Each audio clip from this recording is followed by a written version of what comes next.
I know you could hear me out there.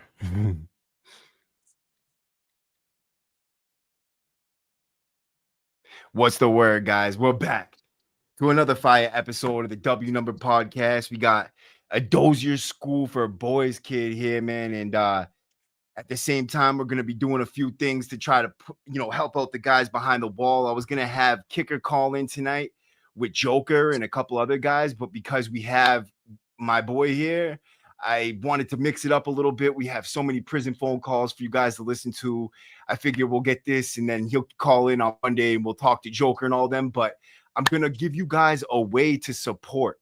So if you are interested in supporting these guys that are behind the wall and have been reaching out to the podcast, I'm telling you, in Sousa Baranowski Correctional Center, every single guy is talking about the W Number Podcast. Everybody's loving what I'm doing and supporting the content. And I would like to show them a little love back, because they have very little hope of having a good day unless something else happens. We can give them that good day, bro. $20 can make their night. You know what I mean? So whatever. We'll get into that a little bit towards the middle, because I'm supposed to have somebody showing up with all the information for these guys that if you want to help, you can help them. And they're gonna put either in the chat or they're gonna text it to me and then I'll put it in the chat. But either way, this is what it's going to be, man. Chicago West, what's going on? Caitlin, everybody who is here, everybody who's about to show up, everybody who watches the rerun. I love you guys. The W Number Pop is popping. We're going to be doing all kinds of cool stuff soon, but let's get into this little interview real quick, man. What's your name, man? So my name is Maxwell Lamb. All right, Max. Where did you grow up? Um, Central Florida, basically. All across Central Florida. Right now, I live right outside of Orlando, but born and Okay. raised in Florida. Nice, nice. So if there's anybody in the chat born and raised in Florida, definitely send a shout out. But hey, we love you too, Rich. I love you too, bro. Danny, Sarah, DB, what's up, man? Anybody, like I said, I was just mentioning it before we started this interview. If you guys want to support, I'm gonna have somebody texting in with the information so that I can put it in the chat or whatever. But yeah, so Max, um, you grew up in Florida. So let's get into your early life and just everything. And then we'll get into how you ended up in the Dozier School for Boys and everything that happened inside there. But, so you grew up in Florida. Did you, when did you, all right, what school did you go to? Did you have a parent, mom and dad, all that? Sorry, All I'm right. like, Yeah. No, you're good. So I was raised by my grandfather. Mom and dad not in the picture at all. My grandfather took great care of me. Like he treated me like I was like his son, more or less. Just typical spoiled grandfather. I had a really good childhood. mm, Minus not having a mom and dad in the picture. My dad was never around. My mom was like in and out based on if she had a boyfriend or something at the time. mm, He was kind of raising her at the same time too. So it was me, my okay. sister, my grandfather. And was there any specific reason why you didn't live with your mom? She never had her own place. Looking back, he was raising her as well. Um, Okay. yeah, so she was So your just, mom was still being taken care of by your grandfather and all that, right? yeah, absolutely. Yeah. And she would You had go run off with her boyfriends and everything like that, and then come mm. home on the weekends or if they got into fights and stuff like that. That's kind of what my earliest memories are. Right, right. How old was she when she had you? Um, Man, that's kind of crazy. I don't even really think about that. She was probably 20 in her 20s, I guess I would Yeah, say. kinda young, and not too young, but you Yeah, know yeah, what I mean? yeah.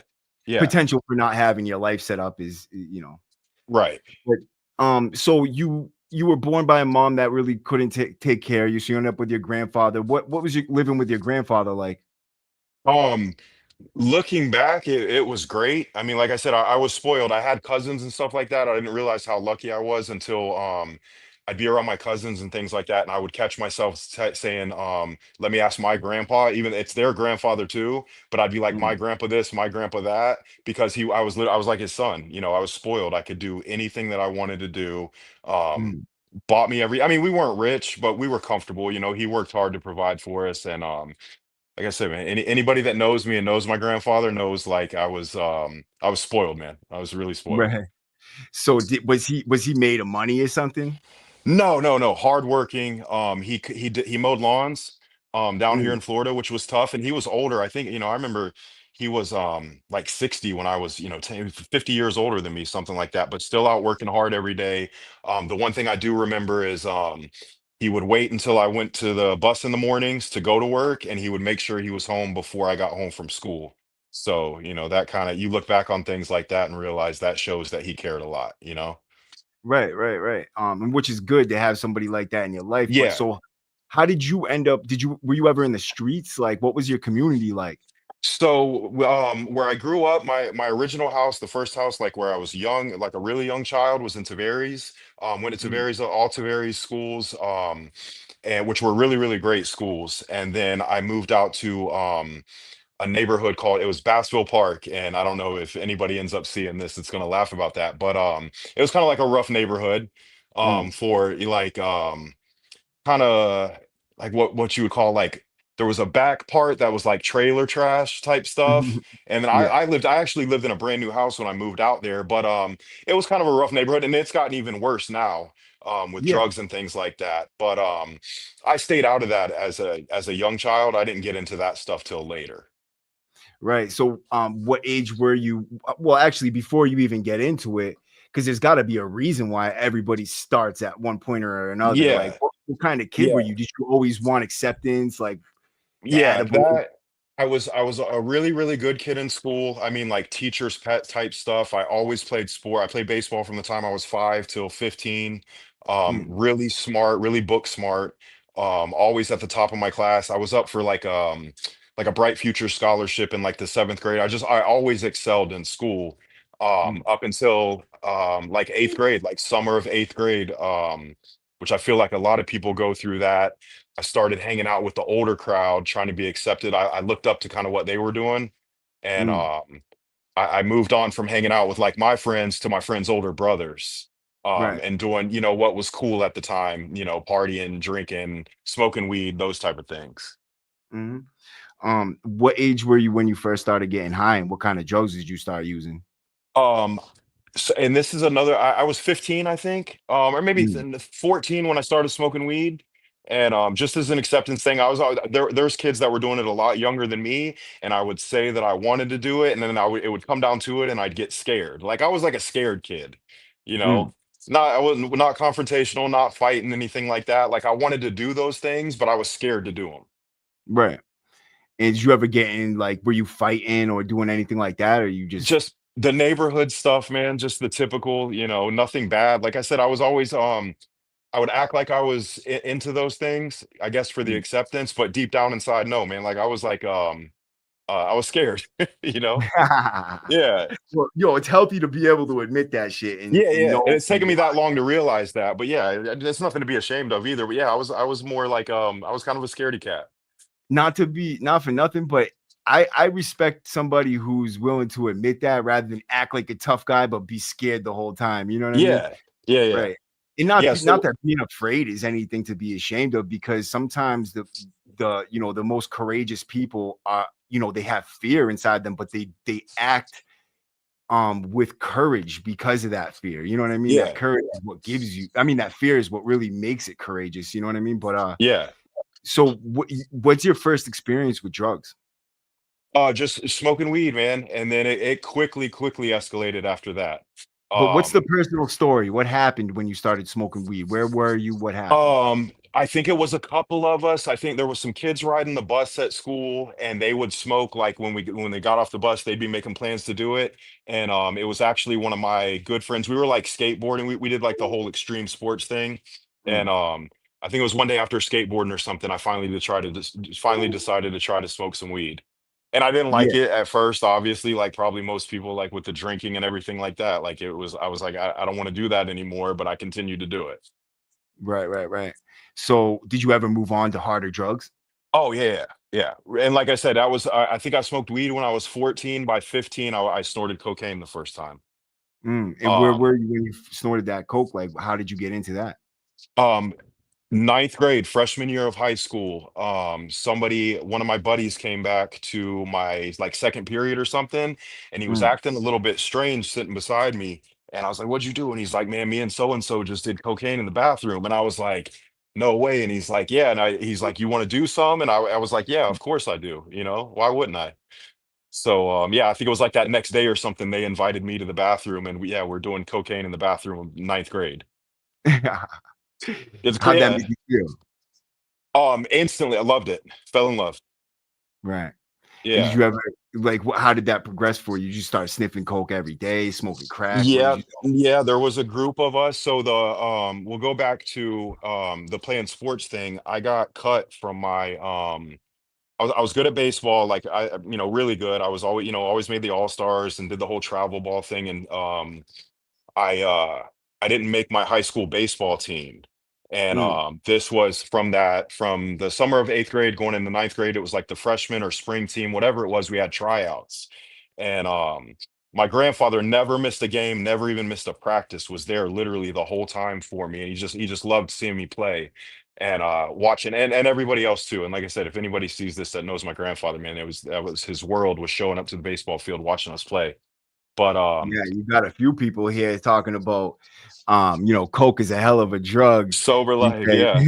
but Yeah. not anymore. Sober lifestyles. Someone else said Yeah. me too. Yeah. Yeah. So I think we touched on this a little bit before, but they're calling out, it was the last day of tryouts, they're calling out who makes the team. And they're calling people's name, and I'm looking and everybody's going out of the dugout. And it's getting to be just a few people left in there, and I'm one of them. And I'm like, they call this guy's name, and I'm like, he sucks, bro. Like, there's no way, like, he's making the team over me. And so I'm the last person on the bench. They never called my name. My grandfather called me out and he said, "Come on, we're getting out of here." And I was crying, like literally in tears, walking out of the field. And one of my coaches stopped me and he said, "Max, come here." And I said, Mm, "What?" And he said, "This is like a major moment in my life. I'm almost getting emotional thinking about it." But he yeah. said, "Hey, it's not what you do on the field. They know what you're doing off the field." And that was when I was only smoking weed at the time, mind Mm. you. So I hadn't even done anything else, but people knew I was starting to go down that path.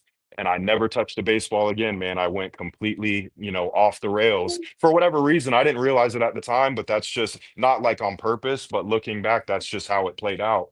Is I was off to the races. Yeah, man. So real quick, when you say you never touched a baseball again, was it just because you were like, fuck that, because you didn't get Yeah, picked for the team? Or I was it I like I'm think too yeah. I just said I'm done with it, and I think looking back now that I'm older and had a chance to process some stuff. hey, that's making when you Will you get get when my that Zen? voice is like ding, ding, ding. Sorry, bro. I just there's someone using the computer in there and it's making like a little noise.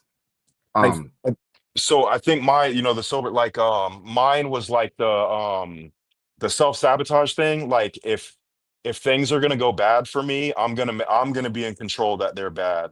mm. And I'm gonna make sure they're bad, if that makes sense. You know what I mean? Absolutely self-sabotage, bro. That's like Yeah, that's me all day, bro. I am the yeah. biggest self-sabotager. As soon as I see something going good for myself, it's like, oh, I got to do something. Fuck this all up because Yeah, I'd rather have it be me that fucks it up and then try my hardest and fail yeah, because and if it's gonna be fucked up, I'm gonna make sure it's really, really fucked up, you know? yeah, man. So let's talk about some of those fucked up situations that you put yourself in. So we started out, the neighborhood stuff was like breaking into cars, stealing from stores, breaking into cars, going to, when you're a juvenile down here, they'll take you to the jail and then have your parents come pick you up. And then they'll do that a couple times. And you go to court, get a little slap on the wrist, the probation, little stuff. And then Mm, eventually they'll start sending you away. So I had done that. I got enough slaps on the wrist that I think I was 15. I got sent to my first program. So down here it goes by, it's the Department of Juvenile Justice. Um, you'll go to the jail, and then they'll have your parents come pick you up, and then they'll eventually go to the jail and you'll go to the juvenile detention center, which is like mm. a juvenile jail, but it's at a different location. So And then let me stop you real quick because I want to ask you something about going into the detention center. What was you going to the detention center for the first time? What was going into the detention center like in Florida, and what does it look like? What is it like? So it's like a jail, yeah. So you go to the county jail, and the detention center is the same picture, the same exact thing, but just juveniles. So it's Mm, locked down. There's cells, two-man cells, concrete bunks, the stainless steel toilets. Literally, it's just like an adult jail for juveniles. mm. And what did that feel like going in there? Was there other kids? How old were the kids in there too? So I think as young as probably 12 all the way up to 18. Damn. So So there was yeah, and no then youthful offenders down there? They didn't have like a youthful offender thing with like 21 plus? Or so if you're a youthful offender, they'll keep you at the county jail within like a juvenile pod. So okay. that's two different locations. So like the juvenile detention center is a whole separate place than the county jail.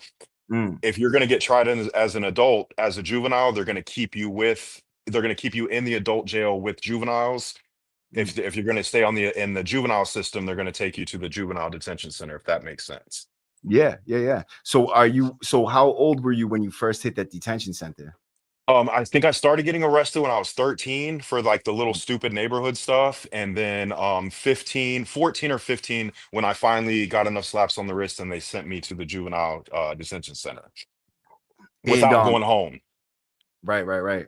And what level of security was the detention center compared to like, the Dozier school? So the detention center is like a lockdown. Like I would compare it to like county jail and prison. Like it's the same thing, just as kids. And then the Right. levels here, um, once you get sent to they're called programs. It starts at like level 2, 4, 6, 8, 10. And I Mm, don't, there might not be level 2, but 4, 6, 8, 10. um it's just the more secure the facility is, and then the longer time that you're going to be there. So like a mm. level 4 will be like 2 to 4 months. um a level 2, level 4 will be like 4 to 6, 6 to 9, 9 to 18, 18 to 24, 24 to 36 as it goes up. And what level 8? What is level 8 again? How much time do you get when you go to level 8? So I think it's 18 to 24 months. Don't quote me on that, but something similar. It's 12 to 18, 12 to 24, 18 to 24, something like that. It's one of And the more, it's higher. Yeah. that's the Dozier school was a level D- 8, right? yes, yes. And so how many programs did you do before you got to the Dozier school? One. One So program. How long was that? it was 6 to 9 months. I ended up being there for the whole, I did the whole 6 months. You could have got out for like good behavior, but I got into like some little stupid stuff. It's like point systems. I didn't get to go home early. I did like the 6 months. And Okay, that what was was that place and what was that like? so it was called Nassau Halfway House. It was in Fernandina Beach, Florida, and Okay. it's actually closed down now too, but it was like a boot camp. It was no fences or anything like that. Like we would actually go out and run on the beach along Mm. the coast, do a whole lot of PT, go to school. Um it was like a legit boot camp. We wore army fatigues, white shirts, pants pulled up, all that. Yo, that's so crazy because they have this place up here, man. I went to boot camp too. They call it boot camp. It was in Carver. And anybody from Massachusetts that's watching right now, you guys know, bro. Carver was crazy, bro. They had you crawling up sand hills, Yeah, like yeah, doing yeah. We had a yeah, whole 2 o'clock course. in the morning. Yeah. Yeah. So what was it like there? Like, did they have you out in the parade deck doing PT at 3 in the Yes. morning? Yep, Yeah. yep, yep. Coming in, waking you up. You would do it. So some form of PT every morning before you even ate breakfast. Um, I remember, so we'd be on the beach and it was up there. This is North Florida. It does get cold I Mm, mean, cold to us, but yeah. we just had sweatpants, like the just typical like Fruit of the Loom sweatpants from Walmart, and a Mm, sweatshirt. And if you're running, if you even put your hands, tucked them into your shirt sleeves, they'd make you like stop and do push-ups. If there was like if there was a woman on the beach, mm, um we're 2 by 2, like in a lot, like marching, and walking and running and all that, and they'd yeah. make you turn. They tell you to put your head down or turn your head, and they would turn around and watch you, and if you even looked at the woman, you'd have to stop and put everybody. If one person did it, it was like group punishment. Yeah, it So they was put wild. the girl there on purpose, like No, a no, no, but you're just out on the beach, so there could be other people there. right. So So it was strict, very strict. you got all these plain like citizens just watching these kids in Yeah, this yeah, yeah. juvenile boot camp. Yeah, and it's crazy to be on it when you look back. I think we touched on this a little bit before too. I'm smiling thinking about it. Like you Mm, look. I'm 39 now. It's like it was kind of fun looking back, I was like, "Man, that was kind of cool." Like I got in really good shape and doing the Mm, PT and all that stuff. I mean, looking back, it sucked at the time. My first day there, I cried, because they shave your head and all that stuff. And I had never been away from home right. ever. And then I'm 3 hours away from home for 6 months. Like I cried like a baby when I got there. Do you Like remember it was that whole first day? yeah. I remember I got to drive up there. My mom actually is the one that took me up there. But when she left, yeah, I lost it. I was like, you know what? Like this is real now. You know what I mean? And then Mm, even then, 6 months is forever when you're 15 years old and never been away from home. absolutely, bro. Time when you're a juvenile goes by so slow, dude. 1 month Oh is the yeah, equivalent of like a year. end of the world. Mhm. So, let me think about what we should talk about next. So you get out of there. How long do you Yeah. do there, by the way? Do you graduate? Do you get over that program? Yeah. Went to school while I was there. If you're doing juvenile, like you have to go to school and then Mm, doing all the PT and all the extra stuff when you're out of school. But yeah, I came home and I was doing good when I came home for a little while. I was like, all right, I'm done with this. I don't want to be that kid. And this is right. another thing. When I was always in those situations, I was always the person like the teachers were like, you don't belong here. Why is somebody like you here? Like you're smart, you're not like, they're judging kids even then, and you see those kids and you're like, all right, they have a rough, like I didn't have any reason to be in those situations, like I was better than that. Know what um sucks though is for the kids that they think do deserve to be there. You know what I mean? Like, oh, they yeah. look at you and they're just like, oh, this kid's stupid or he's not good enough type of thing. And they just Well, treat them with like the utmost disrespect. yeah, not even well, and it's like maybe their family situations and things like that, even though mine wasn't the best. Like I had like my grandfather, there was um if I didn't have him, I think I don't know where I would have ended up. Mm, But I was well taken care of, and I was raised better. I knew right from wrong. right. Did you have people coming up and visiting you and shit every week? No, I just had like the typical like letters and thing. That's back when you still writing letters. So I would always get a lot of mail, and I had a lot of friends. You know what I mean? And um, got the phone calls. They were strict. I think you got like a phone call a week, but I always had letters and no visits because nobody was coming that far for me. It was like Mm. 3 or 4 hours away. Right, because But Florida is such a big state, you could be in, yeah, like yeah. So, you're so far away from your family, man. When you get out of that place, do you end up going back home to the like 3, 4 hours yeah. away? Yeah. So right back home, and I said, you know what, I'm done with it. I'm gonna do the right thing. And Mm, I didn't. That lasted maybe a couple months, and I got into it with I went out and partied one night, and I came home, and my sister had like told my grandfather what I did, and I think we were like eating Xanax or something, and he's like, "Oh, you're slipping right back in your old ways, and what are you gonna do?" And I said, "I'll go live." I have no idea why I said this. I said, "I'll go live with my dad."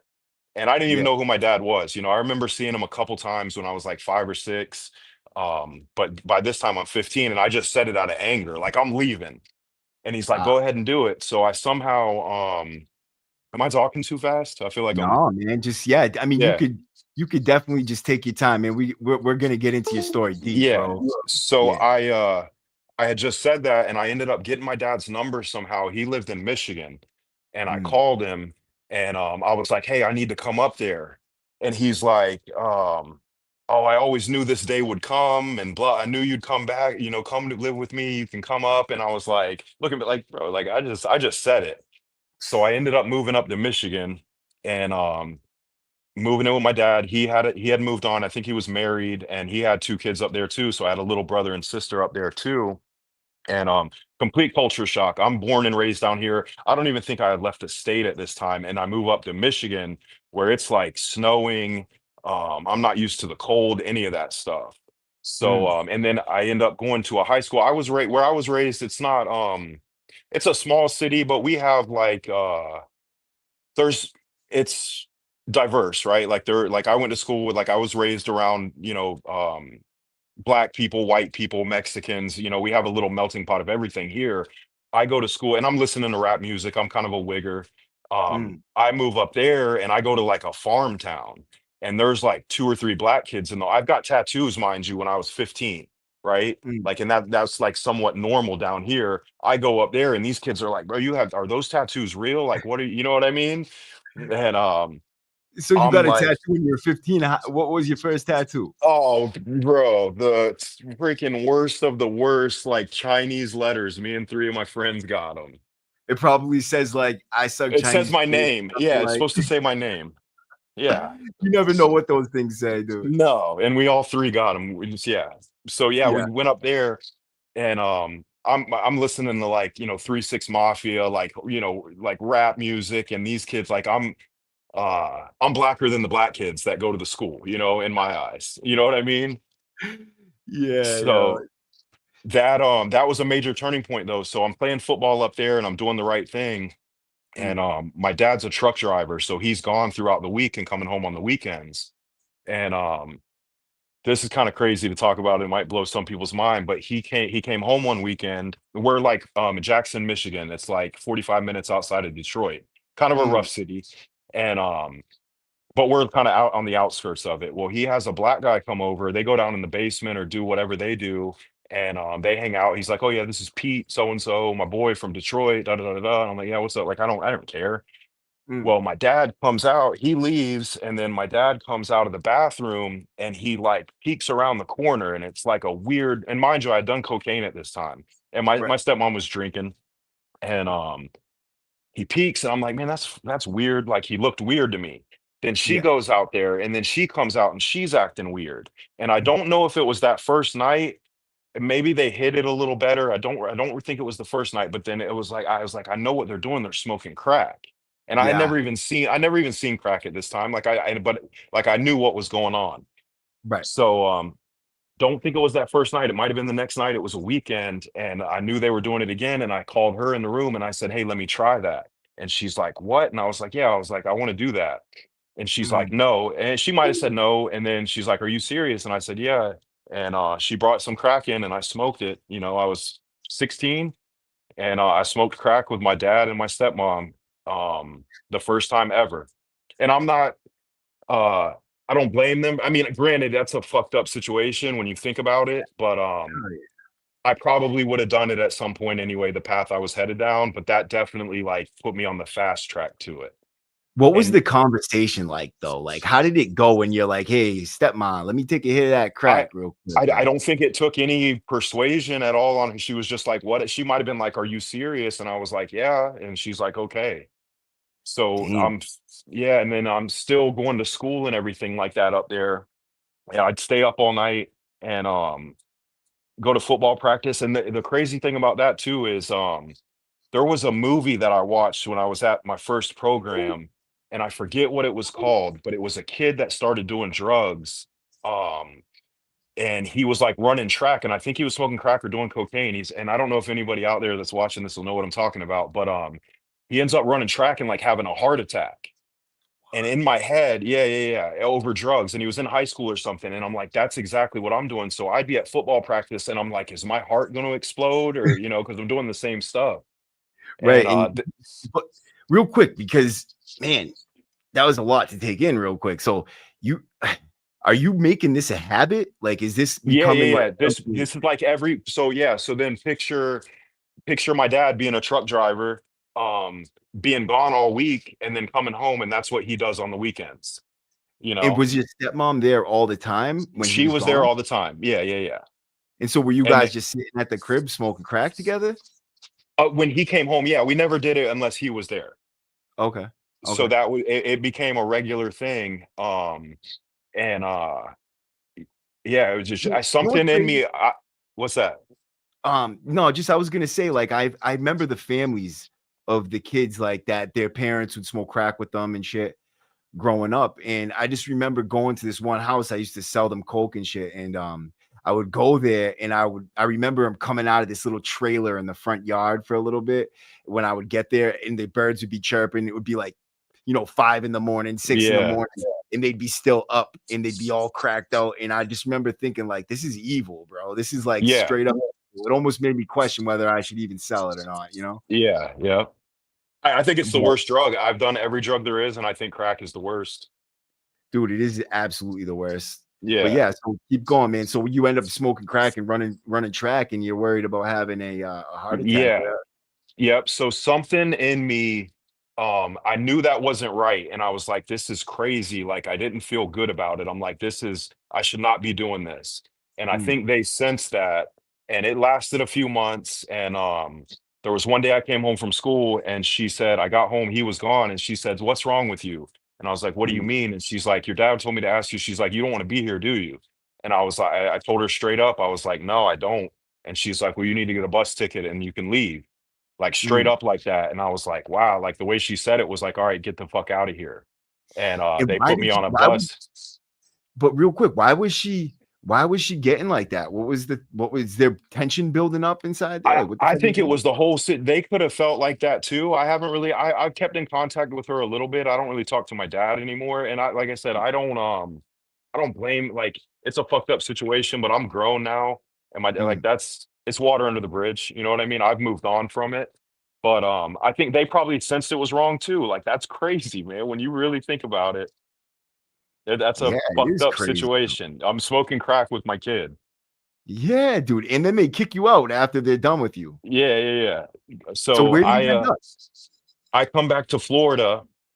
Couldn't be happier about it, like, thank Mm, God. Well, in that time, my mom got with a guy. She had 3 kids, 3 sons with, her husband. That was my mm, stepdad, and he was a piece of shit. My mom was an alcoholic and my dad was a drug addict. So even when they with the addiction stuff, I don't know if it's hereditary, but either I was screwed either way if it was on both sides. mm, Um, so she got with this guy, they had been serious. So in that time, they had moved out to Ocala, which is like a country town, like, mm, horses and like rednecks and all that stuff. So I come back here and that's where I end up, is out there with them. And once right. again, I'm 16 and I'm like, all right, I'm gonna do the right thing. I'm gonna go to school. I'm gonna leave all that stuff behind and start over again on the right track.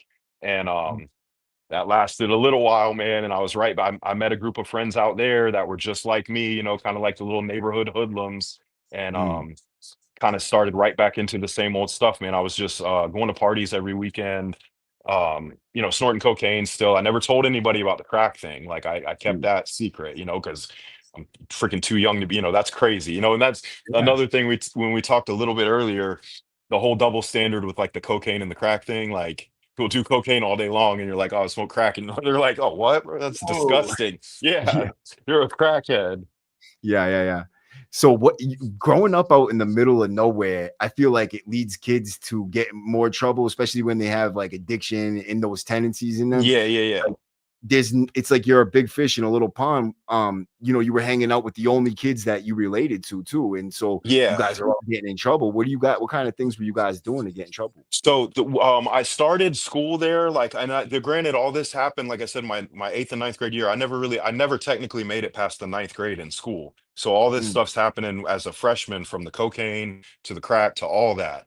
I'm mm, still only 16, 7. I might have turned 17 in the midst of all this. But right.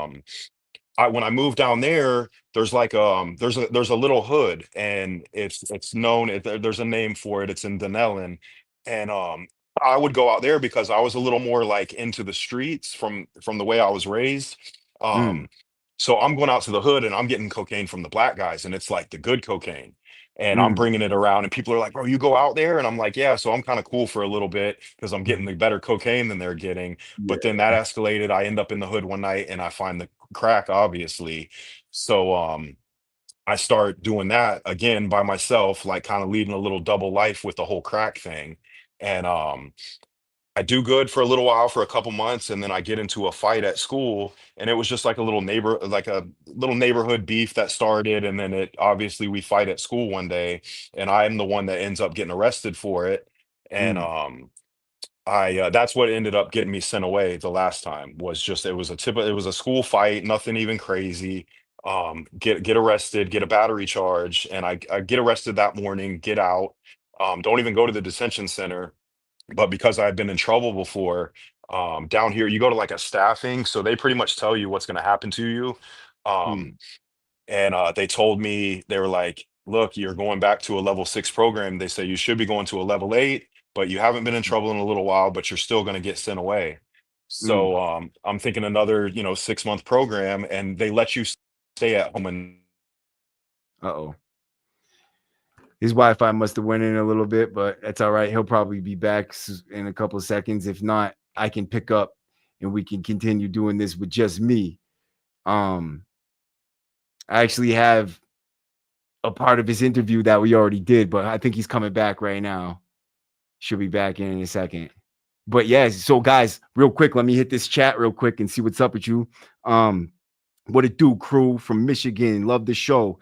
Citizen, hit that like button. For real, hit that like button, guys. So this gives me a chance to go over and talk to you about, you know, what's going on inside. So all these guys, right? They really they've been supporting the channel. Everybody behind the walls talking about the channel. Everybody's sharing it with their families, showing tons of love. So I feel like it would be only right to see if we can get them, a little bit of help behind the wall themselves. So maybe, whatever, even if it's just a book or some stamps or some money, whatever you can do to help out. I'm gonna get their information and throw it in the chat if Kathleen's watching right now. But if not, they were supposed to call in tonight, but I told them to call in on Monday instead so that we can get his story, and then you know, we'll do it then. But I still think it's good to just bring it up now and see if we can get something going where everybody's aware of the situation and we can get some funds for these guys and see if we can make somebody's day really good. You know what I mean? $20 makes their day. I just sent somebody $40 and I'm like, they got to be so happy about that shit. You know what I mean? But yeah, it looks like we're going to be riding Dolo for a couple of seconds. So if he doesn't come back in, man, in a couple of seconds, I want to start a I'm going to start telling you a story about some shit. And we'll do that instead because I really okay, he's back anyways. He's back anyways. Let's do this. My bad, bro. So yeah, you can hear me? Yeah. All right, so let's get back right into it. So you that just gave me a chance to let guys know about the fundraising thing. So what we're trying to do is just raise a couple of dollars for these guys behind the wall if we can. And obviously anybody who sends the money they'll send it directly to them. I'm not trying to have it sent to me. I'm just trying to have it sent directly to one of them, set up the emails for these guys, talk to them on the emails, open up lines of communications for these guys behind the wall. That's what I'm really trying to do. And that could make their reentry into the community better. It could do all that. So Yeah. we'll talk about that more in a little bit. But yeah, you were saying yeah, continue, go with your story. Yeah, so that was the whole thing too with how I found you was I listened to a lot of podcasts and like I'm a YouTube junkie and my whole Yeah, algorithm is set up like I like the comeback stories, I like the recovery stuff, the prison stories where people get out, like the whole turning your life around. You know what I mean? hell yeah, hell yeah. People that have been through things that's similar to what I've been through. Um Mm, so yeah, I go to the whole staffing thing. They tell me I'm going back to a level 6, and I'm like, "Damn, man, like, that sucks," over one little mistake that I made, I'm gonna have to go back and do another level 6 program. So, mm, I go to the court date, they set it up for the afternoon, and I go to lunch that day, it was at, like, 1 o'clock or something. I go to mm, lunch with, like, I go to my friend I go to school, go to my friend's lunch, and I'm like, "Hey, I'm going to court, um, I'll see you guys when I get out." And they're like, "All right, man, good luck," we say bye and everything. I'm thinking I'm going to court, and, I'm just gonna come back and everything's gonna be cool. Well, I get right. to the court date, my mom meets me there, and I go in front of the judge, and they're like, "All right, Mr. Lamb, you're here for this, that, and the other, and we're going to sentence you to a level 8 program, and you're going to remain in secured detention until your bed becomes available." And from my previous experience, I knew what that meant. And I remember my ears started ringing. I couldn't, like, I went into like shock. I was like, "Are you kidding me?" And the bailiff comes out. Um, puts my hands behind my back and he's like, "You have anything to give your mom?" And right then I was like, "Yeah, I'm gone." Like I'm thinking I'm going home that day. And literally I'm getting on a van, going to the juvenile detention center, Let thinking me I'm ask going to, you about this real quick. 18 to 24 months. Yo, so that's wild, right? Just by itself. But you hear stories about the Dozier School for Boys before you even go there, right? Yes. You hearing stories in the detention center, like, wow, you don't Yes. want to go to this level 8. Yeah. And So how you're many you're level with 8 are there's not many. There's maybe a couple. So there's like quite a few. The lower levels, there's more. When it gets to the level 8s and the levels 10s, there's only maybe one or two of each. So you know it's gonna be probably the Dozier school, like when they say it. Yeah, and then when you're in the detention center, you're in now once you get sentenced, like, you're with other people that are getting sent away, like, they keep you together. So all you're Mm, hearing is, you don't wanna go to Dozier, you don't wanna go to Dozier, they're gonna fuck you up when you get up there and this and that. So they don't tell mm. you where you're going or when you're going. They have, like, a couple weeks to, transport you. Was So there any some rumors of was there any rumors of kids getting murdered or other things Not that, we not had the already murder mentioned? stuff that basically like physical, like just violence that they're gonna beat the shit out of you and like talking about like molesting and things like that. But Mm. not anything as far as the death stuff goes until like later on. And was So and anybody even telling you was anybody telling you credible stories about what they were experiencing when they were there? no, because you're not in there. Nobody had been there. This is all new. Everybody that's in the, it's the juvenile stuff, it's rare. There's not, I mean, you've been there, like when you're in there, you might be in there with 100 kids, but like out of Mm, where you're from, there's not many kids that can relate to like being in those situations. I was one of the only ones. I mean, maybe I'm gonna say there was two or three of us that I knew of mm, from where I was from that was like dealing with those things. But as a mm, whole, like there's not a whole large population of kids that are like getting sent away like that. mm. Think about like how do I say it? Like in your neighborhood, how many kids got sent away like you? Because me, I was like the only one. Right. You Well, I know? mean, in my area, it was different. They were grabbing kids up and throwing them in DYS left and right. Like Oh yeah, this yeah, state was notorious for it. Like even DSS, like Massachusetts is notorious for snatching kids and throwing them in group homes, throwing them in programs, committing them to yeah, DYS, where little things. And like once they got you on commitment, you don't have to commit a crime. You can go back for any type of violation. You know what I mean? It could yeah. be anything. I can see So that. Yeah. Down here, yeah. I think Florida has just from what it's got a bad rap, but even as a juvenile, like you get slaps on the wrist. You know what I mean? It's not Mm. automatic, like you're done.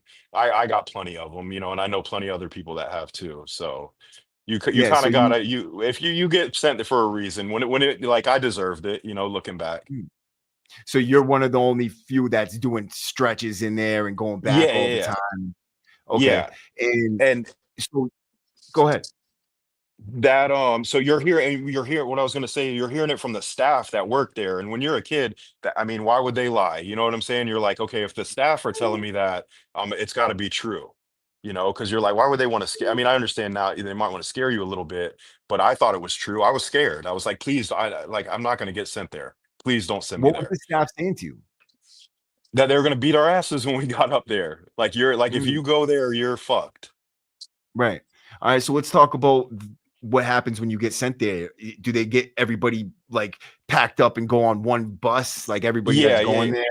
on a van, yeah, so they don't tell you where you're going. Well, I called my mom one night, and she told me that she's like, "Well, I found out where you're going," and I was like, "Where?" And she's like, "You're going to Dozier," and I'm like, "You gotta be kidding me. Like, Mm, why?" So yeah, get sent up there, the whole shackle thing. It's I didn't know where it was at the time. Mariana's up in the Panhandle. I'm in mm, Central Florida. And then it's the same thing, any transport, like they load you all up and then you're going to stop at like every county jail facility along the way and drop people off, pick people up, that type of thing. So it's like a 7 or 8 hour day. And we finally get up there and I knew that it was going to be around like where the prisons and stuff were just because it was a higher security level. So we hit one of the roads and I'll never forget, I see like the barbed wire. It's in that picture I sent you in the background. yeah. Yo, let me Yeah, throw some of these pictures up real quick because I have some, right? This yeah. is what is this right here? What pictures? That's you I graduating from I there, right? graduated. Yeah, my high school diploma is from the Washington. It's from Dozier School for Boys. Yeah. What's this picture? So that's the fence in the background, but that's a dog.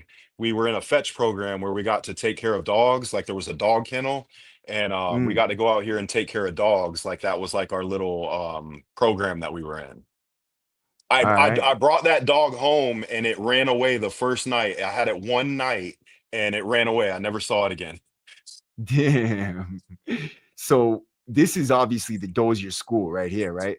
Well, that's a cottage. So it's a massive compound. So those are cottages. So there's probably, I'm going to say 12, 14 of those, but those are like your dorms. Those are where you're staying at while you're there. Mm. And then what about this, right? That's the So White that's the House that where everybody. that's the white. Yep, yep. So And we'll get and into all that. these just so yeah, that's me. That's a staff member there. He was actually cool. That's Mr. Sinclair, but that's me and him down in the dog kennel one day. Mm. So let's talk about how you get all these pictures and like the whole story that you're there. You know what I mean? Yep. So this is 2003, 2004. I was Okay. 17. I get up there. So when we get on the van, we hit a street and you can see out the windows of the van and we see a Mm. long barbed wire fence and I'm like, all right, and then you see all those buildings and I'm like, all right, that must be the state prison.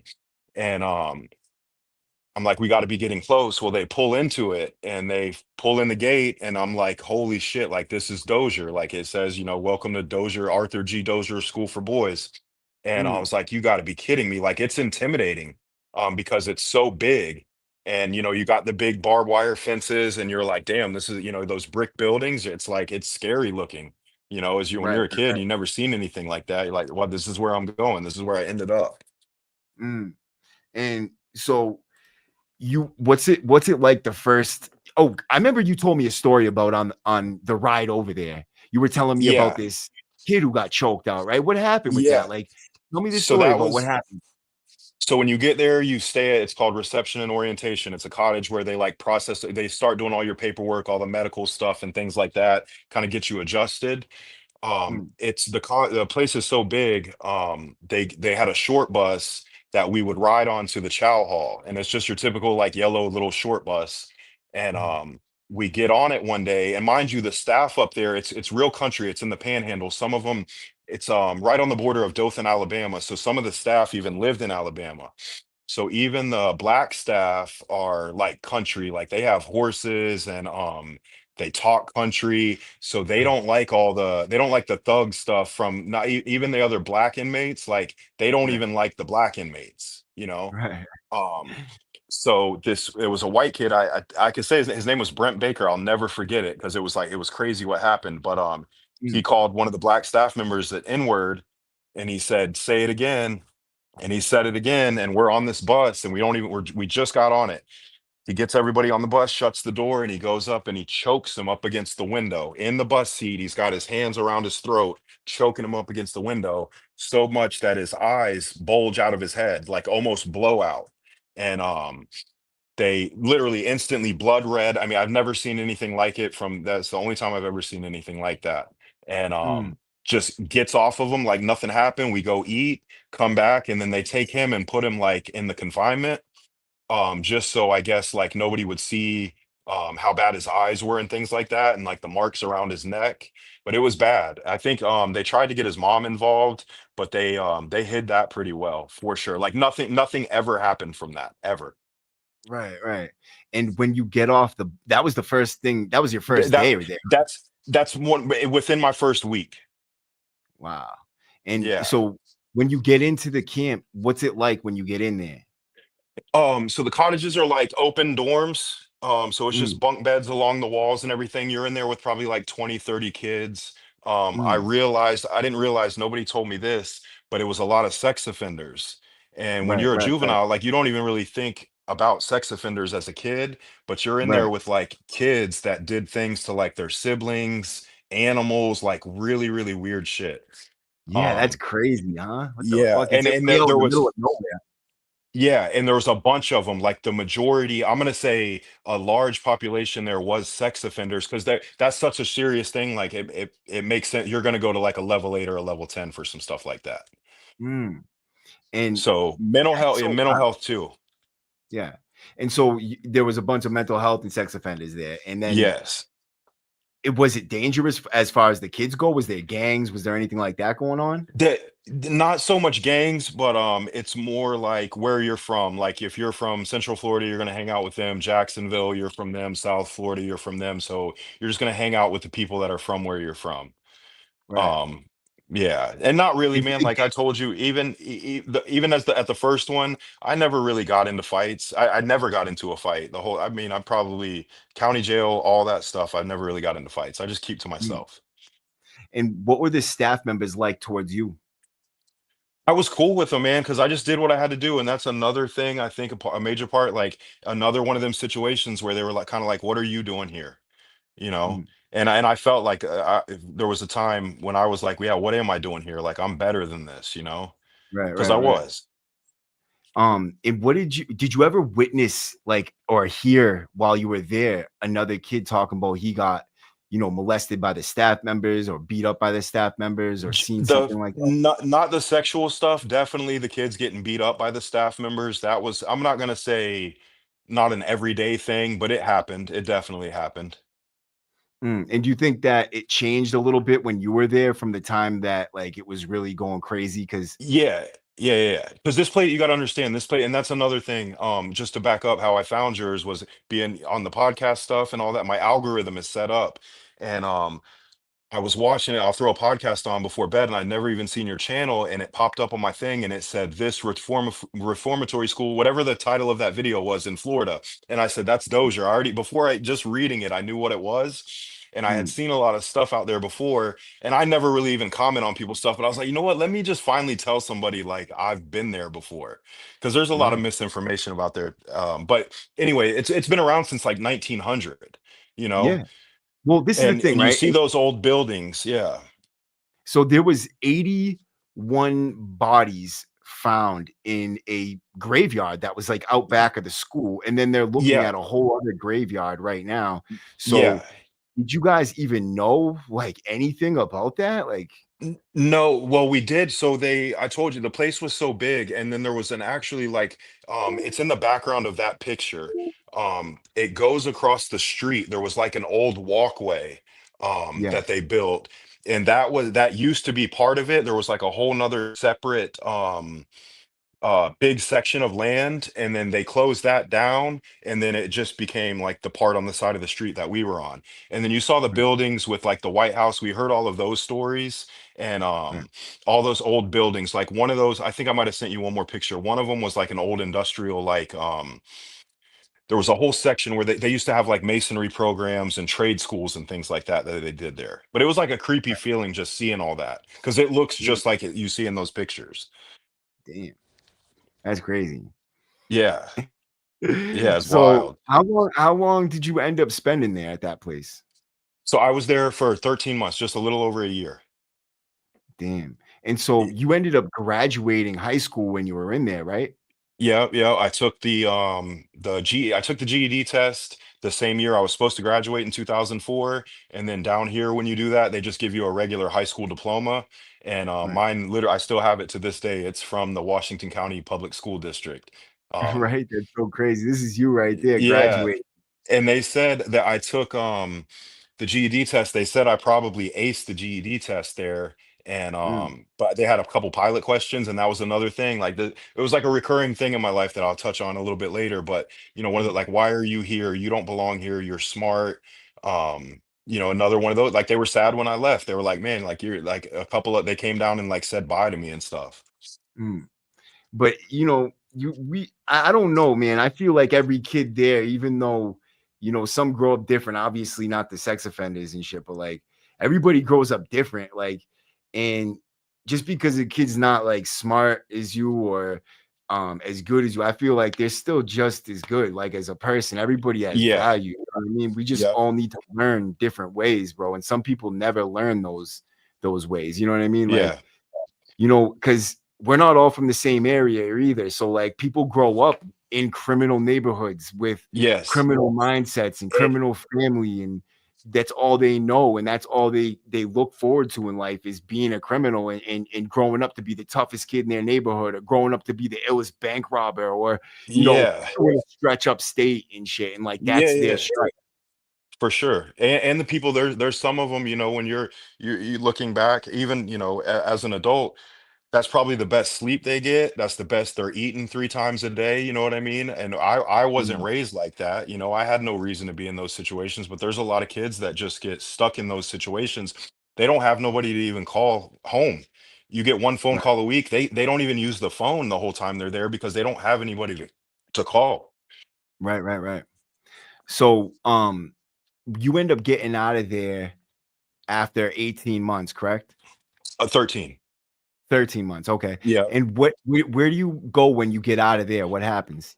So I go right back to Ocala, right the same place I left from. Yeah, no Mm, changes there at all. And I went right back. This time I didn't even I went right back to the same stuff. So I mm. hit the ground running right where I left off basically. And what were you doing? Smoking crack?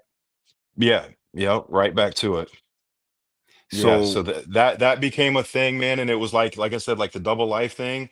If you've done, the drug, like just because you smoke crack, like I wasn't a crackhead in my eyes, you know mm, what I mean? I'd go smoke crack on the week. I'd go to work all week. Um, I would I'd make plans with my friends. I was popular, man. Like I was always popular with the girls and had a good group of friends and everything like that. But I always had this little like demon in the back of me that mm, the double life. Like I would go to work all week. I'd go smoke crack and like hide from like I'm paranoid. I'm in the hood doing this and that, moving through all throughout the night. And then Monday morning, I'm right back to the same, like normal life, like a right. binge What's user. normal? What's normal to you? Just going back to going to work, working all week just for the weekend, and then I'd spend my whole paycheck over the weekend. Weekend warrior. Yeah, for sure. So what ended up when did you hit rock bottom and what was your rock bottom like? So that the man, listen, that lasted I was so we'll call it from let's say 16 to I'm 39 now. I think I was like 34. Had a couple kids. I moved on, been through a lot. Met a girl, ended up having two kids, and still I was using the whole time I was with her. I got a good job. We moved to where we live at now, and Mm, still always had that demon, where I would go out and smoke crack on the weekends, and then come home and tell her I'm sorry and this and that. And like I said, that was a pattern for about 10 years, to the point where I finally, for whatever reason, I have no idea why, I did turn into a crackhead, right? Like I fought it for long enough. Went through. Oh, so let me back up a little bit. I missed the whole pill mill thing hit down here well, around that time. And I never did that. Like the pain pills weren't my thing. I was like an upper guy. So I had a whole lot of friends that went down that path. That didn't do mm, anything for me. Like I did maybe like one oxy way back in the day. And I think I threw up and I was like, why the hell would I want to do this? mhm. Um, so What was anyways, Florida but like then that during that time though? Hold on, what was Florida like during that time, like during the pill wild, epidemic? wild. Yeah. So I had left where I lived at in Ocala when I moved to the Orlando area. And I Mm, ended up going back and visiting some friends. And mind you, this was like one of the country towns. And I went back and it was like a Friday or Saturday night. And I told my boy, I said, let's go out to the bar that we used to go to. And he's like, for mm, what? And I was like, because we'll just go out. This place on a Saturday night, you couldn't stand, it's like shoulder to shoulder, the whole entire bar. And he's like, nobody goes out anymore. And I'm like, what do you mean? And he's like, bro, everybody's hooked on pills. Nobody does anything anymore. And I was like, no, let's go. And we went, and it's literally like a ghost town. The bar on a Saturday night, everybody's home on their couch, just nodding out. That just was a thing. And I missed all that. Like, I mean, not missed it. I wasn't around during all that. right, right, I, right. I just heard the Hey guys, stories, and it was never my thing. hey guys in the chat watching, everybody watching, man. Thank you for showing up. Thank you for being in the chat. Please keep on dropping your comments, hit that like button, hit that heart. We're gonna get into some good shit. I'm gonna talk about some shit after we're done here, and then I appreciate everybody again, man. You could join the W Number podcast and get exclusive content for $2.99 and support something great at the same time. So, anyways, I appreciate you guys all for showing up. I just wanted to stop and give you that real quick, and then we'll get back in this story. So, what's going on again? Sorry about that. Got to show love to my community. You know what I mean? They all show up all the time to support the channel, support the growth. So I like to give back, just let them know how much I appreciate them. You listening? Yeah, yeah, yeah. All right, so keep it going. Yeah, you can keep going with your Yeah. story, bro. So I was trying to read the comments for a minute, but no, Okay, yeah. so I was the weekend You were warrior, talking man, about for your like rock 10. bottom. Yeah, so there was one time in particular, so the whole thing that I said about like saying I don't belong here when I'd be in those like the juvenile detention center and things like that. I was like, I don't belong here. I mm, don't belong here. I don't belong here. So then as an adult, I started going to the county jail, and I would get misdemeanors, little stupid shit. And I'd go, they'd put me on probation. I'd always violate my probation, end up going and, doing 90 days in jail, 180 days, little stretches like that. Never went to prison. Thank God. I don't know how, but never made it to prison. Always just did the little misdemeanors, county jail time, get out. That was a pattern for a while. Um, mm, and it got to a point where there was a couple times I was in the jail, and I finally, man, I was like, you know what? I do belong. Like I'm one of these guys. Like I felt like this is my life now. I was like, this is crazy, but this is it. And this is just what I'm doing. So mm, I finally, man, I turned into a crackhead after fighting it for so long. I have no idea why, man. There was a period where I just said fuck everything. I stopped showing up to work. I kind of burned all the bridges of people that had stuck around and trying to help me, to the mm, point where I was pretty much homeless. My boy Jared had a shop that we were renting and we were working out of, and we rented it together. And then I stopped paying my part of the rent, and it was just him. And he was the only person that never, not that everybody wanted to turn their back on me, but I just became a problem in everybody's life. I'd always call like I needed money. It was always about me, like I need help, and I always needed help. And for whatever reason, he saw something in me, and he's the one person that never turned his back on me until it finally became enough. He's like, Matt, I was staying at a shop, like to picture a warehouse, and we had a little office, and I was sleeping on the floor, like concrete floor. I had air mm, conditioning, but and finally he's like, man, you can't stay here anymore. Like you got to get your shit together. Well, there was one night in particular, um, I stayed up all night. I'd be in there getting high, and I'd stayed up all night one night, and I would literally listen, and I'd hear his truck pulling up, and I'm like, that's what my mm, life was reduced to. And this is kind of like a key moment too, was like mm, hearing his truck pull up and being ashamed that I did it again. Well, one morning he walked in, and he walked past me to go out into the warehouse, and he got right behind me, and he goes, "Man, you're a piece of shit." And I have no idea why, man. Can't even explain this, but I got up, I walked outside, and I started crying. And mhm, I walked back in, and I said, "Man," I said, "I need help, bro. You need to take me somewhere." I get emotional thinking about this, but it was a yeah, major point in my life because I have no mm, idea why that day I decided to do that. And he said, "Get in the truck," and he took me to a rehab that he knew about right up the street from where I used to live. And I did the whole, he's like, go in there. He's like, this is where you need to be. And it's a place called Crossroads. So I went mm, in, I did the whole intake, and told the lady my whole situation. It's like an interview type thing. And she's like, all right, well, we'll reach out to you when a bed becomes available. And I was like, what do you mean? I thought and she's like, well, you're not staying here now. And I'm like, I'm not. And she's like, no, she's like, it's going to take a couple weeks. And things were so bad. I was like that. I was like, I don't know if I got a couple weeks the way that I was going. And mm. sure as hell, man, they called me like a couple days later. Somebody had left, and I got in there, and I did the whole 90-day program. Got out, started going to got out, went to sober living, got right back on my feet and just started doing the right thing. And that's been 5 years ago now. May 8th, I celebrated 5 years clean off Damn, everything. congratulations, Yeah, bro. yeah. I don't no drinking, I don't smoke weed, man. Absolutely, like, absolutely nothing. So let me ask you about your clean time so far. Like, how has it been just being clean? I mean, life on life's terms. How hard has it It's been? What's the hardest part about it? I think just starting out, man, realizing like me the way that I was, I had to change everything.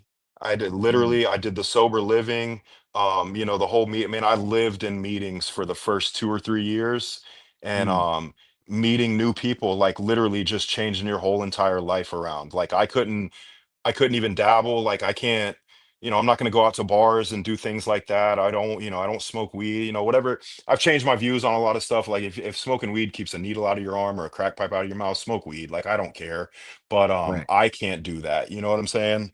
Mm, So for me, it's just making the right choice every day. You know what I mean? Just being right. conscious enough to know that, one wrong decision, man, the way that I am, I'm not going to stop. I'm going to be off to the races. I'm going to end up in jail or dead. You know what I mean? That's what I keep in the back of my mind all the time. Mm. And what if you felt like falling off the wagon tonight, what would keep you from going back and actually doing it? I just came too far, man. I don't think I'll come back from it. Um, and just knowing, like, in my head, once you give yourself a break and you're away from it long enough, I think, Mm, like, I would have to make like, I have a choice now, and I would have to literally go, you know what? I'm gonna throw all of this away to go do this. I already know what it brings. I've gotten everything out of the streets that you could possibly get out of them. You know what I mean? mm. Now, You know what it is? new shit happens to me. Like, I don't know what happens. Like, I'm 39, man. I'm still figuring a lot of things out because I've only been um clean for 5 years. I never paid bills and, like, had nice things and responsibilities and people that depend on me, like my kids. And it's just Mm. it's a whole different way of life. And I don't know what happens if I keep going this way. Who knows what could happen, but I know if I go smoke, I know what's going to happen if I go back that way. You know what I mean? Right, bro. Hell yeah, that's well said, man. There's always hope as long as you're sober and you have hope. As long as you're sober and doing the right thing, there's hope. Yeah. Yeah. Bro, I appreciate you coming on here, man. Is there anything else that you would like to tell the people before you go? No, man, I think this is just really cool, man. I don't know. I haven't really caught up on your story a lot. I assume it's somewhat similar, probably, Um I think A the lot of whole it. YouTube, yeah, I think the whole YouTube thing. How long you been doing YouTube? For about a little more than a year right now. Yeah, you like it, obviously, right? Well, it's a passion for me, bro, and it's something I know I'm good at, right? And it's also a mission for me because when I was sitting in DDU, there was no like, and going through all the shit the state puts you through and just seeing things clearly, right? I knew that there's no way that I can leave this behind and forget about it. And there was probably zero to little chance that I would make it out on the streets. And I was so angry about it, dude. I was so mad that I could not figure out how to be a regular person. When I got out for that 7 months, I was off probation for that time, but I was running amok. Like I would literally rip a house for all the brass and then go rob a drug dealer and then take the brass, go try to buy some more. It was like I didn't care about shit. I was getting high. Same. Um and I was affected by the max in a way where I didn't have that threshold of violence where I could beat your ass. I could fucking smash your teeth down your throat and laugh over your dead body if I had to. Like it wasn't even a thing. From me going into the max and doing that time the way I did it, the first bid was so bad, especially with double bunking and the way the cops treated you during that time. They beat you up like viciously. And I could see that, they could do it to me and then we're doing it to each other. And violence is a way of life. Violence is the only way to solve your problems. Violence is the answer. And I was good at that too. I knew I could beat somebody up. My hands were decent. I have hardly really lost a fight in my life. I've lost a few. Obviously, if you get in enough, you're gonna lose fights. Yeah, But I yeah. just knew I was talented at it, and I could manipulate people with my hands. I could manipulate them with being afraid of me. You know what I mean? I used the fear that people had of my violence and my unpredictability in a way to gain. You know what I mean? I used it as a way to get money. I used it as a way to get by, as a way to get my respect, as a way to do things like that. And I didn't know any another way, and I felt like that was the most effective way. Not for nothing, but I got what I wanted. I got what I needed, but I was never out of trouble. I was always in the box. I was always in disciplinary blocks. I was always in DDU. I was always mixed up with people that were doing the same shit. You had a category of people that were above the rest, that were like warriors, the elite gladiators of the prison. And that's not to say that we were better than anybody. I'm not saying that at all, but we protected the white people that weren't like that. I wouldn't so much as say I'm like a hero. Duh. No, I was manipulating people, extorting people, and doing all the bad shit too. But at the same time, we wouldn't. I didn't like bullies. I wouldn't let people get bullied. You know what I mean? I Yeah, got a yeah. few good stories I actually got to bring to the table. This reminded me of it. And I want to tell it right now, but I don't want to get into it too much because I want to save that for a whole video because it's super fire. It goes something about like there was this kid, man. He was he Do you have a he had charger? paperwork that could have basically said he was a rat or he wasn't a rat, depending on whose side you're going to take. And if you believe the cops, you're going to say he's a rat because two cops that sat in the same detective's interview wrote two different things. One of them said that he didn't tell on anything and he took the blame himself. And the other one said that he did tell on his co-defendant and himself and all that. So two different, and that his case is the reason why they they use cameras in every detectives meeting now. And I know people that are listening that watch my channel know about this dude. I'm not gonna say his name. I don't want to put him out there. He got out, he's free, he's living better now. And I actually got love for the kid. I don't believe the cops. That's not me. I don't believe that he's a rat. You Are know what I they? mean? Are I they? believe. Go ahead. Is there people in there watching this now with phones and stuff? Oh yeah, man. Oh, what, in the prison watching me? I'm sure that there's Yeah. people watching me from the joint. You know what I mean? There's people watching me from everywhere. Thank you, ignorant man. Appreciate that, bro.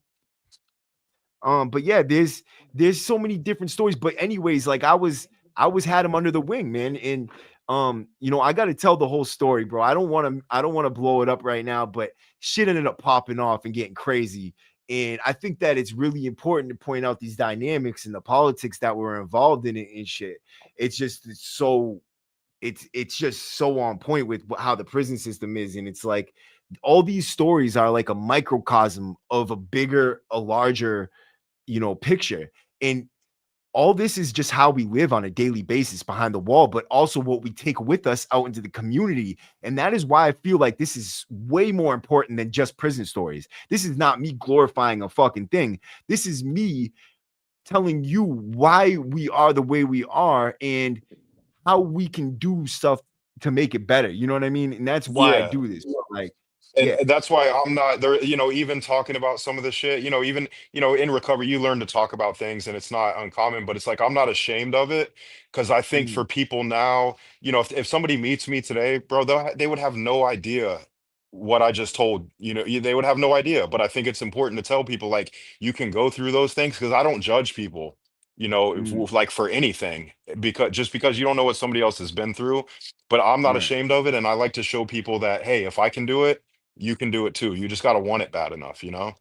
Right. And I mean, you kind of skipped over, you made it out without ended Oh, up in the yeah, state yeah. prison, which is great Bro, because and I figured, I have no idea how. I have no idea. If my people see that, bro, it's crazy. The stories, I'm blessed, man. I have no idea how. I'm not even a mm, felon. yeah, that's crazy, bro, because you went Yeah. to one of the most notorious school for boys I could ever, possibly find. I don't know if there's anything worse than that. I mean, they had more than 100 murders of kids. And this is Yeah. obviously before you got there, but they had that whole graveyard. The stories were just insane about that White House. I'm actually gonna put that picture up again because And you I'd did. like to see if anybody else, because I've Yeah, watched a lot of the videos, if anybody else that like I was there with or in that same, because nobody really speaks up about it. I looked up yeah. quite a few. There a lot of my boys that were up there that were like from Jacksonville. I played a lot of basketball, man. Like I was always athletic, so I was cool with it. But I looked a lot of them up, man, and a lot of them are like in jail. Like they went on and murdered people and they're doing life. But there's got to be There somebody out there like me that's out, you know? there was I looked it up too, and how I found the Dozier School is that the title was 39 go on to murder and then get executed on death row. So there was 39 individuals who left that school and ended up killing somebody and then getting executed. Yeah. That's not including all the people that just went on to kill somebody and get a life sentence or get out or a second degree or something like that. This is all the people that actually got executed by the state after going to this school, which I think is crazy to me that I think they set these kids up to be murderers, like the way they explained how that school was. And I remember you said there's a lot of misconceptions about that school. And I'd like to hear your view on what those misconceptions are, because I was, you know, made to believe that this school was probably the worst nightmare of any kid's dreams. You know what I mean? Like, Yeah. so I go think ahead, in man. a lot of that, yeah, a lot of that was like before I got there. Like by the time I was there, it was, it was 2003. It was way, way past all that. But I think Mm, how do I say it? That There was a staff member that had been there for like 40 something years, so he probably was a part of all that. Yeah. The vibes were definitely there. Like you definitely got a sense that like some crazy shit happened. And I'm not like a spiritual person or anything like that, but when you see those buildings and the landscape and all that stuff, like you felt like some crazy shit had happened there for sure. Yeah, bro, it probably felt like it was haunted and all that Yeah, because no, for sure. there was so many people buried in there. I just don't understand how nobody could like all those kids could just go missing and nobody fucking Well, knew. You know what I mean? but you got to think, and I think we talked about this a little bit the first time. When you're a kid, man, even now, it like even think about way back in the day, but even now, I know some of those kids up there, their family forgets about them. That's like a break for their family is having their kid gone. They don't care about them. They're just they call them like state babies, like state raised. So, Mm, and that was even, technology like when 2003, I mean, things, we had cell phones, I think, and things like that. But even mm, kids could get lost in the system then. Imagine 40 years ago how easy that would have been. Or parents yeah. sending their kids there like, hey, I'm done with them. You take them. Yeah, because they said orphans were sent there, people that didn't have homes, so, they didn't have families at Yeah. all in general, so, yeah, they could definitely Yeah. get And lost. I will Yeah. say this was another thing. Well, two things. Back to my story was um I was in before one of the last times I got arrested, I was in the Lake County jail. And I had went Mm, there one of the first times I was 13 years old, and I remember being in a holding cell. And one of the last times I got arrested, I think I was 34, and I was in that same holding cell, bro. And I sat there and I go, I've been coming to this jail for 25 fucking years. Like, what? You know what I mean? Like, what am I doing with like it just, how you have moments of clarity, some shit that just sticks with you for a while. mm, And then I will say this about the Dozier, there was some staff up there. The one that I took a picture with, man, his name was Mr. Sinclair. He was a good yeah, guy. There's some that you could tell really, really do care. Yeah, his name yeah. was Mr. Sinclair. I'll never forget him. I still have that picture, obviously. But you could sense the ones that cared, and you could sense the ones that were like pieces of shit, like power tripping, coming to work every day and they get to boss kids around and beat them up. That's crazy, that picture right there is just crazy to me because like, Yeah. it And goes back in I'll time. send you one, man. I took another one. So those I took those pictures right there myself. Um, but I drove up there to do some work in the panhandle and I was going right by it. And I was like, I mean, if this means anything, I said I have to drive back by there because it was like a major part of my life and it was all Mm, shut down. You could still drive right in there. And I drove right up, mm. but I have a picture of me standing in that doorway, 20 years later. I took the same picture while I was there. It was crazy. So this is a picture you took yourself right here? Yeah, yeah, I This took that. Yeah. Wow, dude, so that's what it looks like now, that's where they killed all the boys. Yeah, yeah, that was a whole other there, and there was quite a few of those buildings. That wasn't the only one, but those have been around since the 1900s. Bro, that building right there gives me the creeps, dude, just because of all the Yeah, and that's stories not I've even the read worst about. one. Yeah, and there was some worse than that. Like I said, man, it was wild. Well, God bless you, man. You made it through and you made it through unscathed, which is more than a lot of them kids could say. But I think you went at a time where it was probably slowing down because I know in 2011, Yeah. the school got shut down for sexual abuse scandals. Yep. Yeah, there were so many Yep. kids coming forward Definitely. saying that. Yeah, I'm Yeah. just curious to know how this all happened right up until 2011 and nobody even fucking, but finally somebody did. And Say, shout out to that anthropologist that went back and dug up all the graves. And I made a short, I made a reel about it. And I actually found the news articles of her going there and digging up the graves. And you know, they took a magnet thing. They read over the ground where they could see the little lumps of the little children that were buried in there, and it's fucking crazy to me. yeah. It's sad. Yeah, Yeah. we talked about it before. It's the whole, even as the juvenile, it's like an underworld. People don't think about that stuff's happening to kids when they get, there, bro, there's 100 kids in the juvenile detention facility right now in Ocala where I was that are, some of them are getting sent away in the morning, sitting there waiting. Nobody thinks about that Mm. they don't think that stuff happens. You know what I mean? Oh, it happens, and it's happening right now, bro. Yeah, absolutely, man. I appreciate everybody for showing up here too, man. Um, you guys keep the show going. You guys are the ones that make the show. You know what I mean? Sharing my videos, showing love, hitting the like button, all your super chats, all your cash apps. Everything counts and it all matters to me. I read every single comment. And even if I only put 100 there or 100 in a pump, whatever it is, bro, I read every single comment and I enjoy doing this. I thoroughly enjoy my job, but at the same time, it's a whole lot of work, dude. I don't ever take breaks. I go home. I'm going home now to edit one of the best interviews I probably have ever done. Like, this dude's story's insane, bro. Like, I can't wait to put it out. This might be the one that gets me more than 100,000 views on the first night because it is that fucking crazy. Like, the one I just did is so badass, man. I can't wait to get it out there, bro. But and another note for like all these people, like there's some people that are fair weather, man, and I'm not a big fan of fair weather people at all, bro. Like, and the ones that come into your life and then as soon as it gets hard, they're fucking gone. It's like, man, whatever. Good riddance. I got a big life to live, and I wish certain people would still be there with you, but it's like, you can't always bring everybody with you, But yeah. If there's anything you see in the chat you want to answer, if there's any questions you guys want to ask him, I actually got to wrap it up right now. This is the end of my studio time.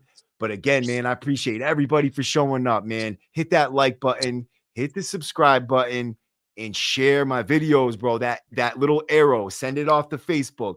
Send it off to Facebook. That's the biggest thing, is the shares, because the more people that hear about it, the more people that can come watch and listen. And every topic, there's people that need it more than others. So to find Yeah, the ones that do need it, that's the mission. So we need to find the people that's that do need it. So you never know when you share my video who's gonna see it and get the most from it. You know what I mean? So yeah. that's what it's all It about. inspires me. I've been wanting to do the YouTube forever, man, and it's like I want to just start it and just see where it goes. But the same thing, I think no matter what you like, it's just interesting to me. And so no matter what you do, somebody out there will find it interesting. You know what I mean? Yeah, bro. Yeah, bro. And I do my best to make sure that these videos are well put together. I study interviewing tactics. I read every single night just to keep my brain sharp.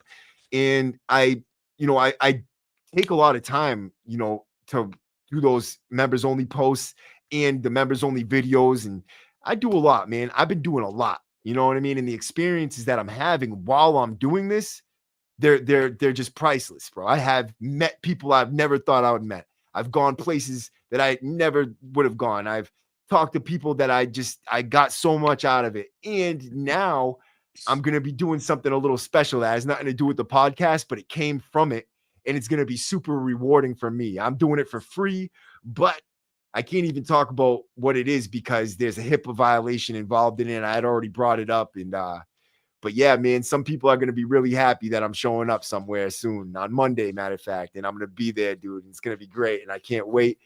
So yeah, new experiences all the time coming along with what I'm doing here on the podcast. And it's absolutely amazing, bro. But I appreciate you for showing up here today, Max, and telling your story, open Yeah. up. It ain't easy. It ain't easy to do this. So big balls. Thank you, man. Yeah, I don't no know. Like I problem, said, I don't bro. know why, man. Just for I'll wrap it up with this, man. I don't know why, for whatever reason, bro. I've watched. That's all I do is watch YouTube podcasts. I don't comment on people's stuff, and I just felt compelled to comment on yours for whatever reason, bro. So I don't know. It's cool to me too. Yeah, bro. Look, everything happens for a fucking reason. Everything. So I'll leave it off on that note as well. Big Bird, man, experiences make you well-rounded. Keep it up, man. Way to go, Max. There you go, bro. That's a good comment to Hey, leave thank you off with. guys. Yeah. If you want to say something real All right, quick, you man. can. Yep. No, that's it, man. I hope somebody got something out of this, man. And hey, we'll keep in touch for sure, man. Absolutely, bro. I appreciate everybody for showing up again, man. Hit that like, hit that subscribe, become a member for $2.99, and you get exclusive content. Oh, keep an eye out for the extra footage that I didn't put in the Fall River video that I dropped today. I have a bunch of footage that I didn't include in it. I'm going to make it all into one members only video, and I'm going to post it probably, if not tonight or sometime soon. But I got to go and edit this new interview, bro. I can't wait to get it out. I got actually a couple of interviews to edit and then get out to you. So appreciate everybody for showing up, man. Salute. WN There you guys.